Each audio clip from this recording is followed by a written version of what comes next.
Bapa kami yang bertahta dalam kerajaan surga, sungguh kami mengakui kerapuhan kami. Kami mengakui betapa terbatasnya pikiran kami dibandingkan dengan rencanamu yang begitu indah ya Bapa. Bapa, inilah kami, anak-anakmu. Ajarlah kami untuk mengikuti rencanamu melalui firman-Mu. Ajarlah kami untuk duduk diam dekat Engkau dan patuh pada firman-Mu. Roh Kudus yang penuhi kami agar kami dapat memahami kebenaran firman-Mu. Roh Kudus juga yang penuhi hamba-Mu ini, yang penuh dengan keterbatasan, agar firman-Mu ini dapat tersampaikan dengan benar. Terima kasih ya Bapa, kami sungguh bersyukur. Hanya di dalam nama Tuhan Yesus Kristus kami berdoa. Amin. Shalom. Shalom. Selamat pagi Bapak Ibu Saudara yang saya kasih dalam Tuhan Yesus Kristus. Mari kita buka perenungan firman Tuhan kita yang terambil di dalam Filipi pasal 2 ayat 19 sampai 30. Filipi pasal 2 ayat 19 sampai 30. Saya rindu untuk kita sama-sama membacakannya secara bergantian. Saya akan membacakannya dari ayat 19, dilanjutkan dengan Bapak Ibu Saudara di ayat 20, begitu seterusnya. Filipi pasal 2 ayat 19 sampai 30. Ayat 19, demikian firman Tuhan. Namun dalam Tuhan Yesus, kuharap dapat segera mengirim Timotius kepadamu, supaya hatiku juga tenang karena kabar tentang kamu.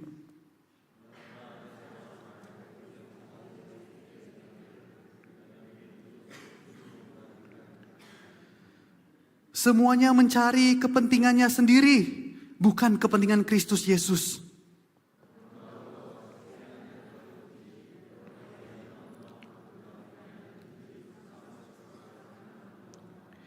Dialah yang kuharap untuk kukirim dengan segera.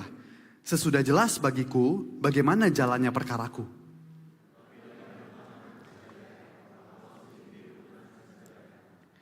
Sementara itu, kuanggap perlu mengirim kembali kepadamu Epafroditus, saudaraku dan teman sekerja, serta teman seperjuanganku, yang kamu utus untuk melayani aku dalam keperluanku.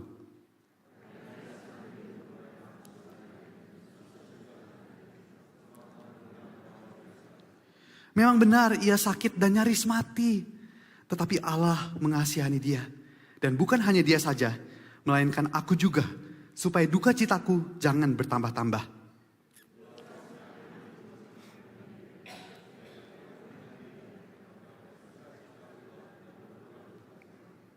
Jadi sambutlah dia dalam Tuhan dengan segala sukacita dan hormatilah orang-orang seperti dia.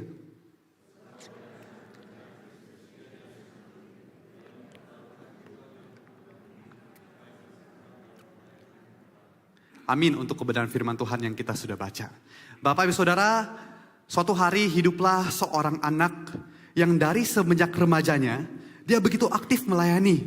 Dia melayani sebagai usher, dia melayani sebagai pemusik, bahkan dia pun menjadi pengurus di komisi remajanya. Bahkan sampai job desk yang seharusnya bukan jadi tanggung jawab dia kerjakan sepenuhnya. Sampai ketika dia menjadi mahasiswa, Bapak Ibu Saudara, dia tetap melanjutkan keaktifannya ini untuk melayani di dalam persekutuan mahasiswanya. Dia bahkan sampai terpilih menjadi ketua organisasi dalam persekutuan mahasiswa tersebut. Dan dengan aktif, dia melanjutkan pelayanannya tersebut. Namun ternyata Bapak Ibu Saudara, di balik kesibukannya melayani selama ini, anak ini merasa dia tidak dianggap.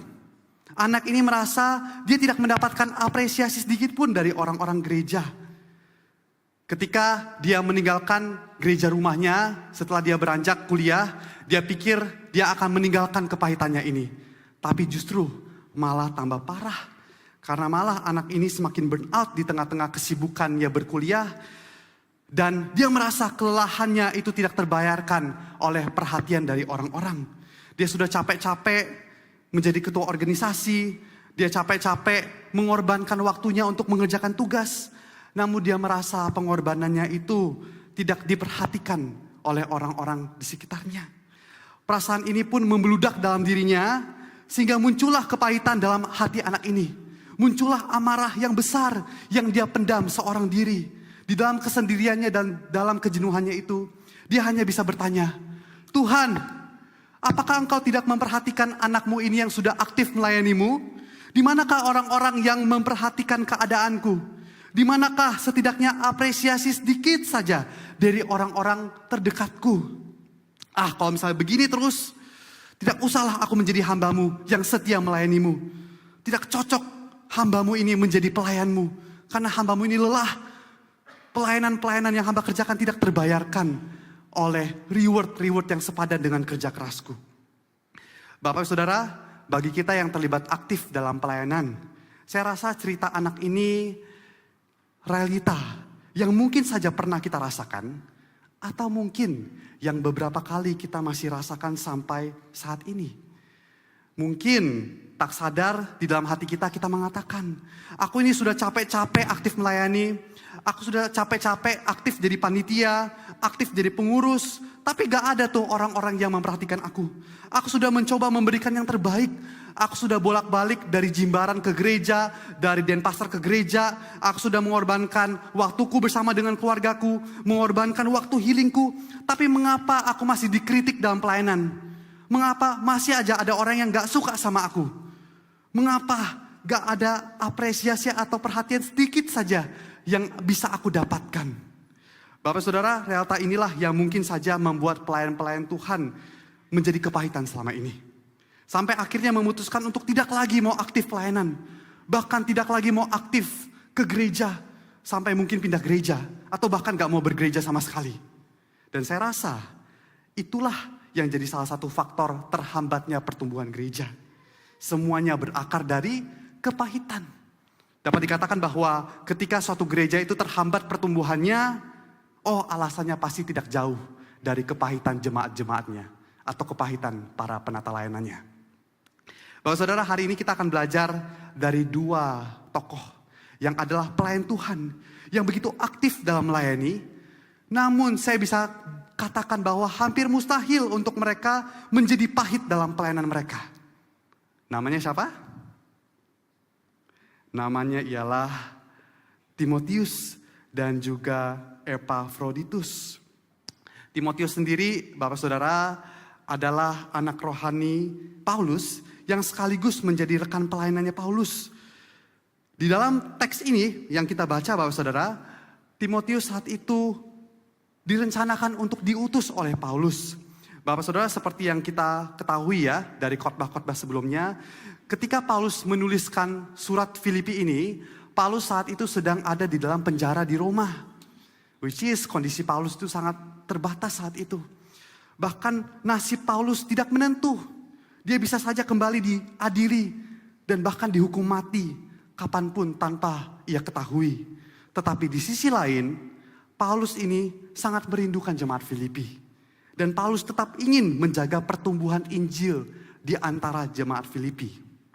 Itulah mengapa Paulus pun berencana untuk mengutus Timotius kepada jemaat Filipi. Sehingga diharapkan melalui Timotius, Paulus bisa mengetahui kabar mereka. Dan sekaligus juga agar Timotius itu sendiri menjadi perpanjangan pelayanan dari Paulus kepada jemaat Filipi. Pertanyaannya Bapak Ibu Saudara, mengapa harus Timotius? Bukankah Paulus punya banyak rekan sepelayanan yang lain, yang lebih senior, yang mungkin lebih berpengalaman dalam pelayanan? Tapi mengapa Paulus harus mempercayakan tanggung jawab yang berat ini kepada seorang yang muda? Jawabannya Bapak Saudara, kita bisa lihat di dalam ayat 20 sampai 21. Di mana Paulus menyatakan bahwa hanya dialah seorang yang bersama-sama dengan aku di Roma saat itu, yang sehati dan sejiwa dengan aku. Hanya dialah yang mencari kepentingan Kristus di atas kepentingan dirinya sendiri. Sehingga dengan penuh keyakinan aku dapat percaya bahwa hanya dialah yang memang benar-benar tulus dalam menjalankan pelayanan yang baik kepada jemaat Filipi. Bapak Saudara, saya bisa merasakan betul emosi Paulus di sini. Karena realitanya, seorang yang bisa dipercaya, accountability fellow worker, itu sangat sulit untuk ditemukan. Itu one in the million di dalam kehidupan ini. Saya yakin Bapak Ibu Saudara juga setuju akan hal ini. Seorang yang bukan hanya menyelesaikan tanggung jawab begitu saja, tapi kita bisa yakin bahwa seorang tersebut mengerjakan tanggung jawab tersebut dengan segenap hatinya. Dan kita bisa yakinkan bahwa hasilnya pasti maksimal. Hasilnya pasti terbaik. Sungguh berharga seorang yang bisa dipercaya itu.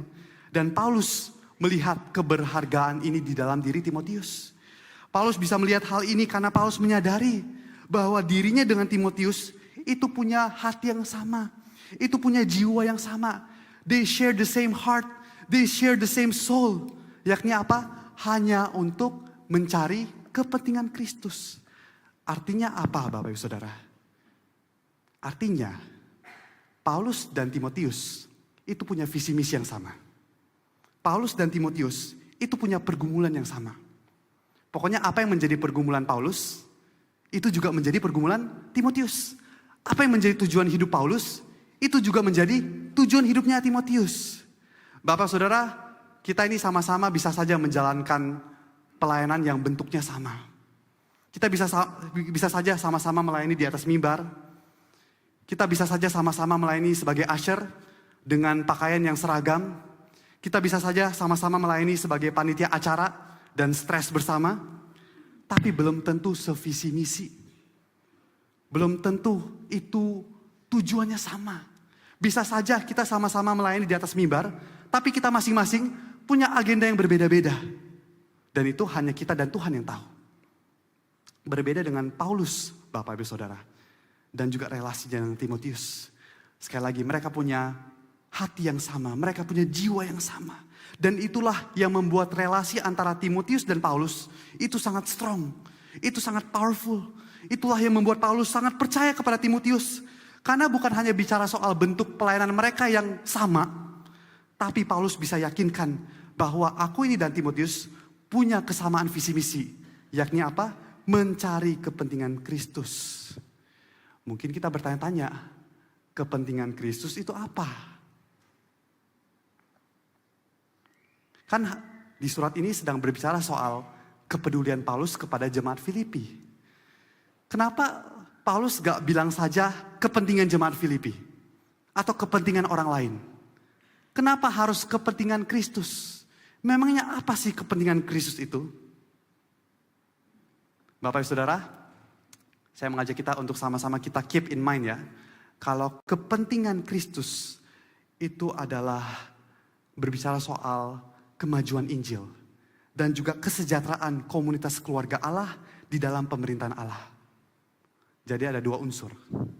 Jika bicara soal kepentingan Kristus, maka itu berkaitan soal kemajuan Injil dan juga kesejahteraan komunitas Allah. Itu berarti kepentingan Kristus itu bicara soal partisipasi pelayan-pelayan Tuhan di dalam penderitaan Kristus.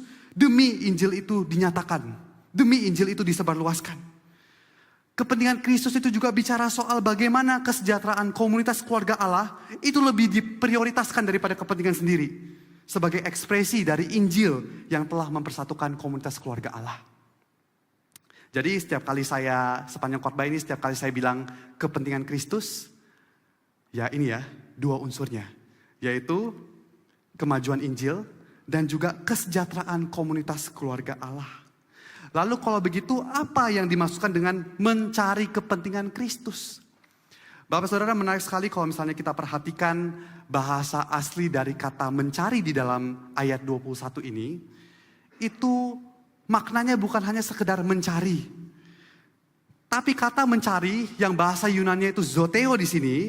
Itu berarti berbicara soal bagaimana kita mengarahkan hidup kita sepenuhnya. Bagaimana kita mengorientasikan hati kita. Bagaimana hal yang kita cari tersebut mendasari setiap pengambilan keputusan kita. Jadi kalau misalnya berbeda, kalau misalnya Bapak Ibu Saudara kehilangan HP. Mungkin kita cari begitu saja. Tanpa kita perlu mengarahkan pikiran kita sepenuhnya pada HP kita. Tanpa kita mengkhawatirkannya. Karena memang HP barang fana. Tapi bagaimana kalau misalnya kita kehilangan anak kita di mall contohnya. Pasti kita khawatir. Pikiran kita terfokus sama anak kita itu. Aduh, anakku di mana? kayaknya hidup kita tuh sepenuhnya bergantung sama keberadaan anak kita ini. Seperti itulah yang Paulus maksudkan dengan mencari di dalam ayat ini. Sehingga ketika Paulus menyatakan bahwa Timotius itu sehati dan sepikir dengannya, itu sejiwa dengannya dalam mencari kepentingan Kristus, itu berarti Paulus dan Timotius memiliki orientasi hati yang sama, memiliki fokus hidup yang sama, yakni hanya untuk mewujudkan kemajuan Injil dan mewujudkan kesejahteraan komunitas Allah. Dalam hal ini jemaat Filipi. Tak heran Bapak Saudara, ayat 22 mengatakan bahwa Timotius telah terbukti setia dalam melayani, dalam menjadi hamba Injil. Jadi sebetulnya gak ada kata pelayanan Injil di situ. Yang ada ialah menghambakan diri untuk Injil. Artinya Timotius gak punya agenda lain, gak punya kepentingan lain selain mengorientasikan hatinya sepenuhnya pada kemajuan Injil dan pada kesejahteraan komunitas keluarga Allah. Sampai dia bisa menjadi seorang yang dipercaya Paulus untuk mengerjakan pelayanannya terhadap jemaat Filipi. Paulus pun menambahkan lagi di dalam ayat 22 itu, kalau semua pelayanan ini dikerjakan bersama-sama dengan Paulus, bagaikan seorang anak yang bekerja bersama-sama dengan bapaknya. Perhatikan Bapak Saudara, Paulus memakai metafora anak dan bapak untuk menunjukkan bahwa relasi mereka sebagai sesama rekan pelayanan itu bukan relasi profesional, itu bukan sekedar relasi transaksional, tapi relasi kekeluargaan yang punya persekutuan yang intim, persekutuan yang dekat di dalam Tuhan. Perhatikan juga kata yang saya pakai di sini bukan kata menolong, tapi kata bekerja bersama-sama. Karena memang dalam teks aslinya tidak ada kata menolong di sini. Tetapi yang ada ialah bekerja bersama-sama, yang memang juga ada unsur menolongnya di situ. Tetapi kata bersama-sama di sini menunjukkan bahwa Paulus tidak memegang kontrol penuh dalam pelayanan ini. Sebaliknya, ada partisipasi aktif dari Timotius. Bapak Saudara, saya pun teringat dengan relasi saya dengan papa saya waktu saya masih kecil. Papa saya ini suka sekali memperbaiki perabotan-perabotan rumah tangga. Dan sekalipun di hari libur sekolah saya, papa saya ini gak bisa lihat saya nganggur.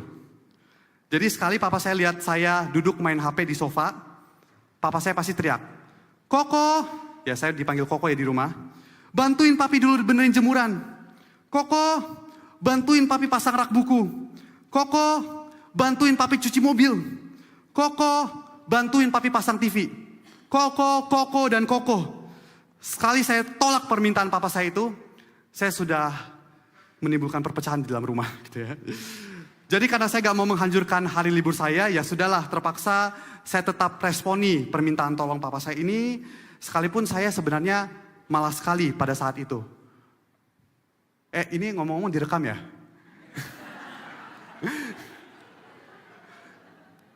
Waduh, mati. Kalau papa saya lihat gimana? Gak apa-apa lah, papa saya kan juga hamba Tuhan. Kadang-kadang kalau berkhotbah, kadang-kadang suka pakai saya sebagai ilustrasi. Sekarang pembalasan. Ya, pokoknya dulu tuh waktu saya kecil saya tuh malas sekali membantu papa saya. Secara pasif saya cuma mengerjakan apa yang papa saya perintahkan. Namun semakin saya dewasa, saya mulai timbul empati terhadap papa saya. Saya mulai menyadari bahwa suatu hari nanti saya juga akan jadi papa. Ya amit-amit kalau anak saya gak mau bantu saya begitu ya. Sehingga saya pun mulai belajar. Tanpa disuruh, tanpa mengeluh. Saya kerjakan apa yang papa saya kerjakan. Saya tahu bahwa apa yang papa saya kerjakan itu demi kebaikan rumah. Sehingga saya pun belajar untuk mengerjakannya secara aktif. Tanpa mengeluh atau tanpa disuruh.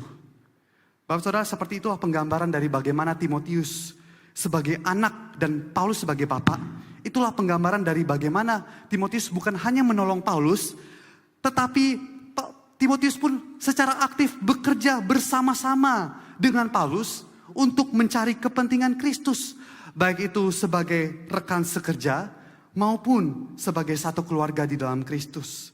Dengan demikian Bapak Saudara, di tengah kondisi Paulus yang terbatas dan tidak menentu ini, Paulus mengutus Timotius yang adalah seorang muda, karena dia adalah seorang yang telah mengorientasikan hatinya untuk mencari kepentingan Kristus.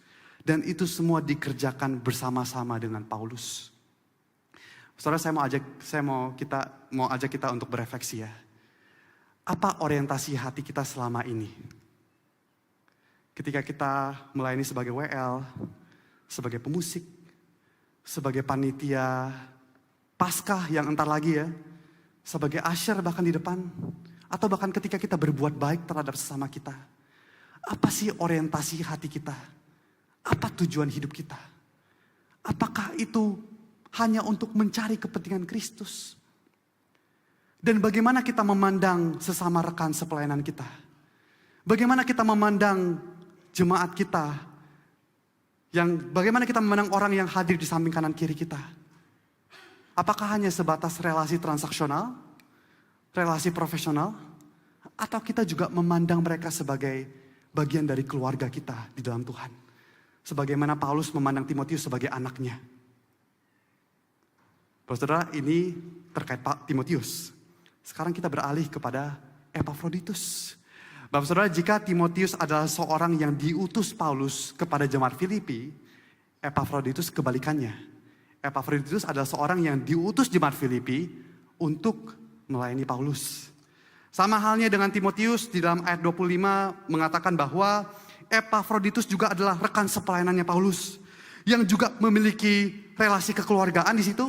Makanya Paulus sebut sebagai saudara ya. Dan Paulus menambahkan bahwa dia juga adalah teman seperjuangannya Paulus. Bapak saudara, pada masa itu panggilan ini adalah panggilan keprajuritan yang dipakai di dalam dunia militer. Panggilan ini dipakai oleh seorang militer ketika memanggil sesama teman militernya yang telah menderita bersama-samanya di medan perang. Paulus sengaja memakai panggilan ini untuk Epafroditus sebagai bentuk pengakuannya bahwa Epafroditus adalah rekan sepelayanannya yang telah menderita bersama-sama dengannya, lagi-lagi demi mencari kepentingan Kristus. Penderitaan Epafroditus ini terbukti sekali ya saudara, ketika dia sampai jatuh sakit di dalam pelayanannya ini. Bahkan sakitnya begitu parah, sampai-sampai dikatakan bahwa dia hampir mati. Nyawanya hampir melayang Bapak Ibu Saudara. Memang tidak jelas disebutkan di dalam nats ini kesakitan apa yang Epafroditus alami. Dan tidak jelas juga apa yang menjadi alasan Epafroditus itu sampai jatuh sakit. Tapi para penafsir pun menduga bahwa Epafroditus ini akhirnya bisa jatuh sakit karena dia harus menempuh perjalanan yang panjang dari Filipi ke Roma. Berhubung memang perjalanan dari Filipi ke Roma itu jauh sekali. Kita mungkin akhirnya bertanya-tanya dari sini. Lah, di mana perjuangannya untuk mencari kepentingan Kristus? Bukankah Epafroditus itu sakit hanya karena menempuh perjalanan yang jauh? Dia bukan sakit karena memberitakan Injil seperti Paulus. Tapi mengapa Paulus bisa sampai mengatakan bahwa Epafroditus ini adalah teman seperjuangannya yang telah mencari kepentingan Kristus? Kok bisa? Padahal dibandingkan dengan pelayanannya Paulus itu lebih teman seperjuangannya yang sedang sama-sama mencari kepentingan Kristus. Bapak Ibu Saudara, dari sinilah kita dibukakan terkait esensi dari pelayanan yang sebenarnya. Dari sinilah kita dibukakan bahwa bentuk dari mencari kepentingan Kristus itu bukan hanya semata-mata tampil lalu akhirnya secara verbal memberitakan tentang Yesus Kristus. Tapi ternyata mencari Kristus itu juga berupa pelayanan kita terhadap sesama rekan sepelayanan kita. Yang akhirnya itu mendukung kemajuan Injil. Epafroditus sadar bahwa Paulus dipakai Allah untuk memberitakan Injil. Sehingga Epafroditus pun mau dipakai Allah untuk mendukung pekerjaan pemberitaan Injil Paulus yang Paulus lakukan. Tapi Epafroditus mengerjakannya dari belakang. Sedangkan Paulus dari depan. Jadi mereka sama-sama punya bentuk pelayanan yang berbeda. Tapi kualitasnya sama. Karena sama-sama orientasinya adalah mencari kepentingan Kristus. Sekalipun Epafroditus cuman melayani Paulus. Begitu ya. Bapak saudara, dari sinilah kita akhirnya dibukakan begitu ya. Seberapa banyak dari kita yang masih menganggap pelayanan mimbar itu lebih penting daripada pelayanan di bawah mimbar. Seberapa banyak dari kita yang masih memandang besar kecilnya pelayanan. Padahal esensi dari pelayanan yang sebenarnya adalah sejauh orientasi hati kita adalah mencari kepentingan Kristus, itu sama kualitasnya dengan pelayan apapun yang ditampak besar, Bapak Ibu Saudara. Lagi-lagi, bukan berbicara soal bentuk keseragaman pelayanan, tetapi keseragaman visi misi, sekalipun semuanya mengerjakan pelayanan yang berbeda-beda. Bahkan yang membuat saya tertegur lagi adalah Paulus menyebutkan pelayanan kita terhadap sesama itu pun termasuk pelayanan kepada Tuhan. Kita mungkin gak melayani di atas mimbar. Kita mungkin gak melayani secara aktif begitu ya, terlihat jemaat. Tapi kita menolong rekan-rekan pelayanan kita. Kita tahu nih contohnya, besok hari Minggu. Dan teman kita yang menjadi WL ini, kita tahu malamnya dia sakit. Dengan kita menolong teman kita yang WL ini, dengan harapan supaya teman kita ini bisa menjadi WL yang baik, itu pun pelayanan kepada Tuhan. Kita gak terlibat aktif dalam pemberitaan Injil. Tapi dengan kita mendukung dalam doa, dengan kita mendukung dalam dana, segala program-program misi yang ada, itu pun termasuk kita sudah berpartisipasi di dalam mencari kepentingan Kristus. Itu pun termasuk menjadikan kita teman seperjuangan yang rela, yang mau, rindu mewujudkan kemajuan Injil, Bapak Ibu Saudara. Itulah mengapa, Bapak Saudara, Paulus mengakui Epafroditus sebagai prajurit yang sudah mempertaruhkan nyawanya untuk ikut berjuang demi kepentingan Kristus. Dan yang memang harus dipulangkan untuk diistirahatkan sejenak. Sebagaimana tentara yang baru saja selesai berperang. Tak heran Bapak Saudara, di ayat 29 sampai 30, Paulus menyerukan jemaat Filipi untuk sambutlah Epafroditus di dalam Tuhan. Hormatilah dia ketika dia kembali pulang. Karena dia sudah berpartisipasi dengan aku mencari kepentingan Kristus. Bahkan dia sampai mengorbankan kepentingannya. Dia sampai mempertaruhkan nyawanya demi mencari kepentingan Kristus itu. Bapak Saudara, seruan Paulus untuk himbauan Paulus supaya jemaat Filipi menghormati Epafroditus itu mematahkan paradigma budaya kehormatan Romawi. Karena di dalam kebudayaan kehormatan Romawi pada saat itu, mereka yang diutus tapi akhirnya mereka sakit, mereka dianggap gagal dan mereka gak patut untuk dihormati. Tapi dalam hal ini Paulus ingin tekankan bahwa Epafroditus itu tidak gagal. Dia telah berhasil menjadi teman seperjuanganku dalam mencari kepentingan Kristus. Maka dari itu, sambutlah dia. Hormatilah dia. Paulus pun akhirnya mengirimkan Epafroditus kembali ke Filipi. Bukan atas dasar kehendak Paulus sendiri. Tapi memang atas kehendak Epafroditus. Mengapa demikian? Karena Epafroditus sangat khawatir mendengar bahwa jemaat Filipi itu mengkhawatirkan kesakitannya. Di sini saya melihat kedengangan relasi antara Epafroditus dengan juga jemaat Filipi yang saya rasa so sweet sekali. Yang saya rasa tuh romantis sekali. Jadi jemaat Filipi khawatir terhadap Epafroditus karena kesakitannya. Epafroditus pun khawatir mendengar jemaat Filipi khawatir terhadapnya. Paulus pun khawatir terhadap jemaat Filipi yang khawatir terhadap terhadap Epafroditus. Dan juga mengkhawatirkan Epafroditus yang khawatir terhadap jemaat Filipi. Jadi ini saling mengkhawatirkan Bapak Saudara. Ini lucu Bapak Saudara. Aku mengkhawatirkan kamu karena kamu khawatir terhadap aku. Begitu ya. Ada relasi, ada kekhawatiran yang mutual.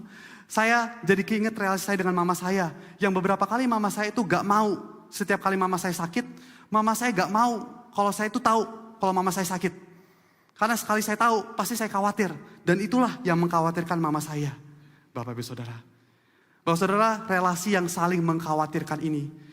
Saya rasa itulah ekspresi dari orang-orang yang mencari kepentingan Kristus. Yang lebih memprioritaskan kepentingan sesama dibandingkan kepentingan diri sendiri. Saya rasa itulah ekspresi dari relasi keluarga Allah yang telah dipersatukan oleh Injil. Di mana sukacita kita tidak lagi diorientasikan pada pemenuhan kepentingan kita. Tapi diorientasikan kepada kesejahteraan bersama. Jadi intinya kalau misalnya kamu happy, aku happy. Kalau kamu sad, aku sad. Dan itulah yang Paulus tekankan sebagai ekspresi dari bagaimana orang-orang mencari kepentingan Kristus. Di atas kepentingan diri sendiri. Itulah ekspresi dari keluarga Allah yang telah dipersatukan oleh Injil.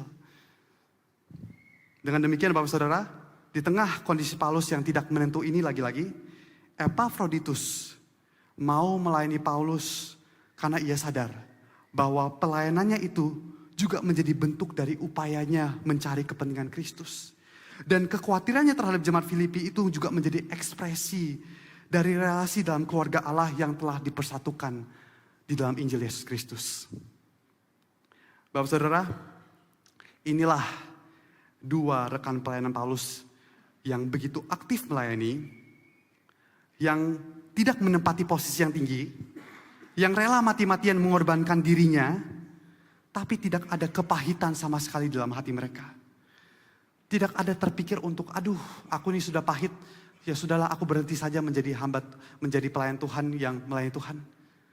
Tidak ada kepahitan dalam diri mereka sekalipun mereka sudah mati-matian mengorbankan diri mereka. Dan sekalipun mereka tidak menempati posisi yang tinggi seperti Paulus. Bapak Ibu Saudara, cuma satu kuncinya yang buat mereka tidak kepahitan. Yakni yang sudah saya ulang-ulang sepanjang khotbah tadi. Yaitu orientasi hati mereka yang mencari kepentingan Kristus, bukan kepentingan diri sendiri. Kuncinya adalah bagaimana kita mengarahkan tujuan dari apa yang kita kerjakan, itu hanya pada kemuliaan Allah, hanya pada untuk mewujudkan kemajuan Injil, dan untuk mewujudkan kesejahteraan komunitas keluarga Allah. Bapak Saudara, konsep ini baru bisa kita pahami jika kita senantiasa memahami dan juga menghidupi kenosis Kristus dalam Filipi 2 ayat 6-8. Sebagaimana yang telah dikhotbahkan oleh Muse 2 minggu yang lalu ya.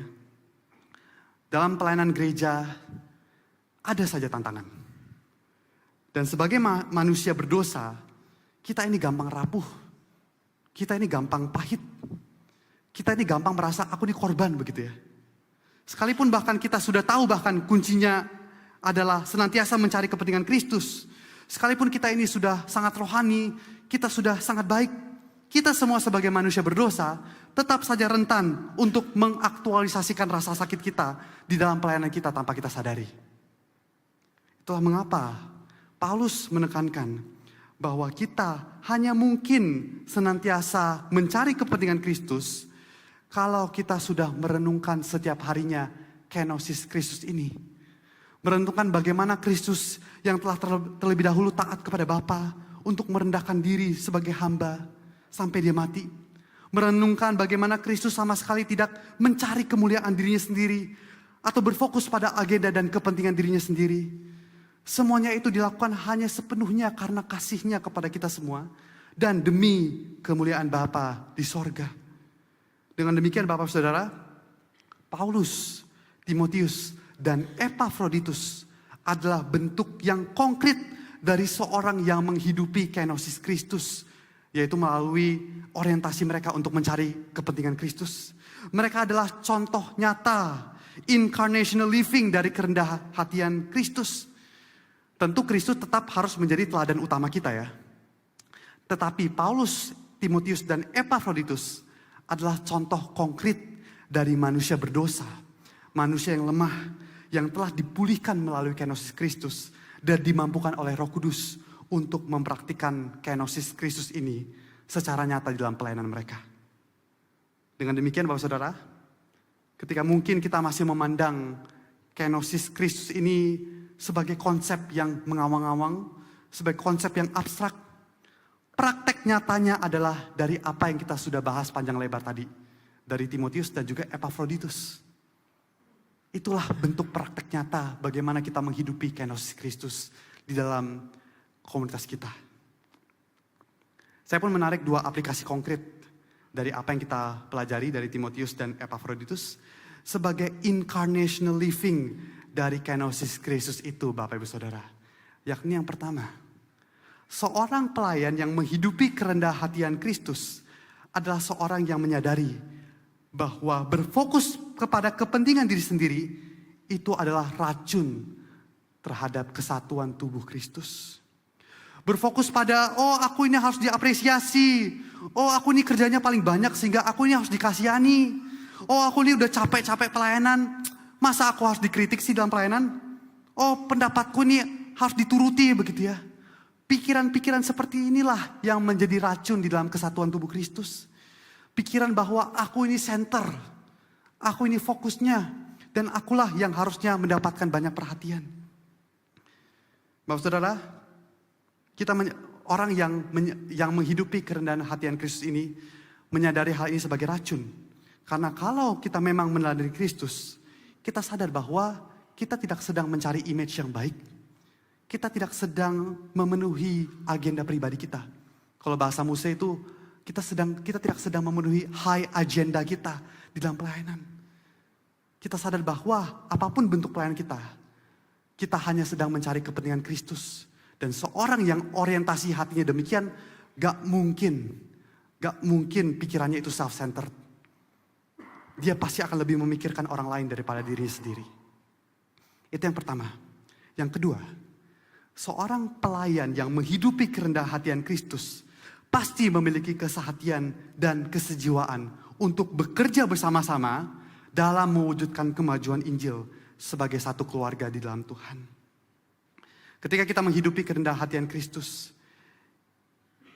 kita akan menyadari bahwa sesama rekan sepelayanan kita atau sesama teman kita yang duduk di samping kanan kiri kita saat ini, mereka adalah bagian dari keluarga di dalam Tuhan.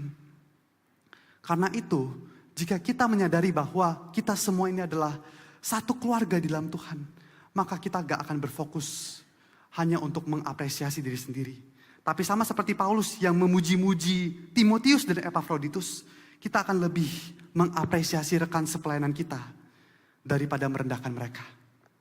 Itu pun ketika kita mengkritik mereka, itu tujuannya hanya untuk membangun mereka. Hanya untuk memajukan pelayanan Injil. Bukan untuk merendahkan mereka. Bukan untuk mematikan mental mereka. Kalau misalnya kita sadar bahwa kita ini keluarga, satu keluarga dalam Kristus, konflik apapun itu bisa selesai.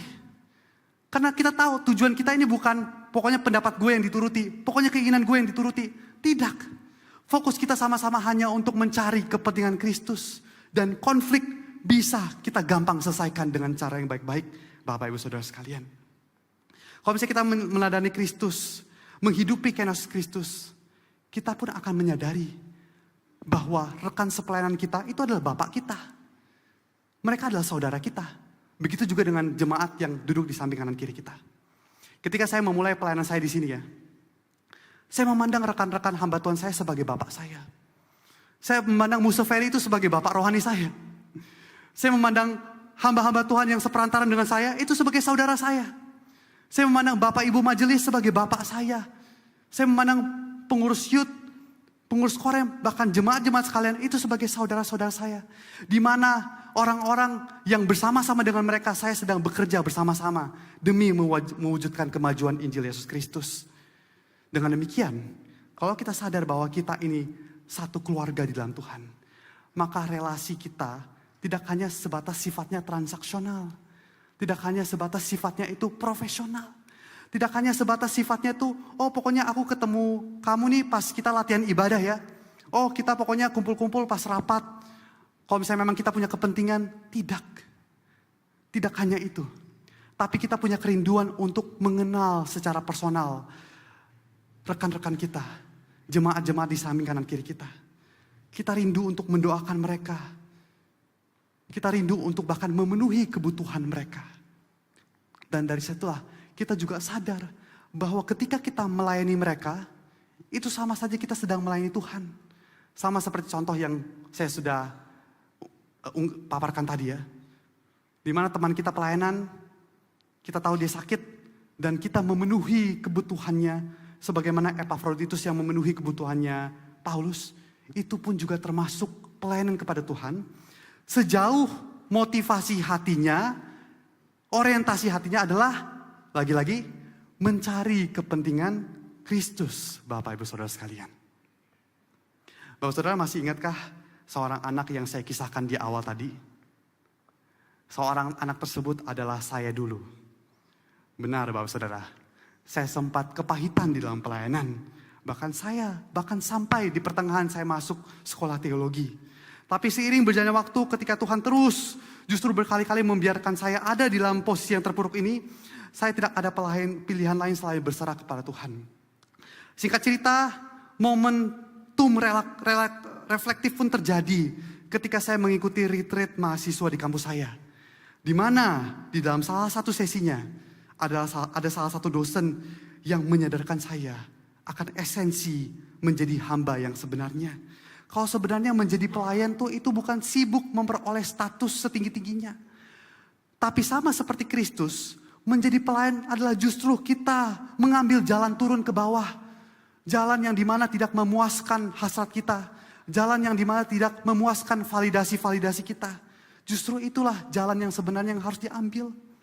Saat itu pun saya terbuka untuk dipulihkan oleh kasih Allah yang telah terwujud nyatakan melalui kenosis Kristus itu. Saya terbuka untuk dikoreksi keegoisannya. Saya terbuka untuk dikoreksi kepahitannya. Dan dari pemulihan itu pun, saya sadar bahwa it's not about me. Ini semua bukan tentang saya. Tapi tentang Kristus yang telah mati bagi saya. Sehingga untuk apa lagi saya harus mengeluh kalau tidak diapresiasi?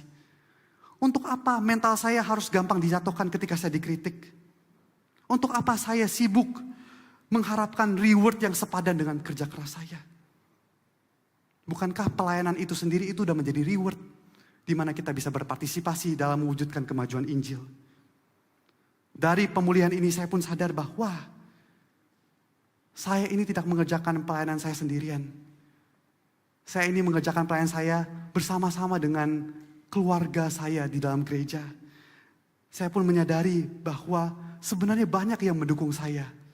Sebenarnya banyak yang peduli sama saya. Sebenarnya banyak yang memperhatikan saya.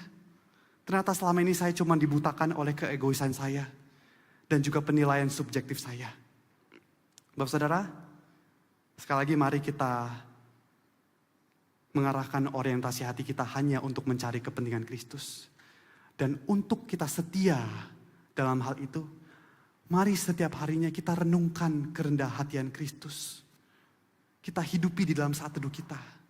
Kita memohon pertolongan Roh Kudus agar mampukan supaya kita tidak gampang diserang egonya. Kita gak gampang kepahitan, tapi kita selalu ingat akan kerendah hatian Kristus. Mari sekali lagi, kita terus pandang, terus arahkan hati kita untuk mencari kepentingan Kristus. Amin. Mari sama-sama kita berdoa.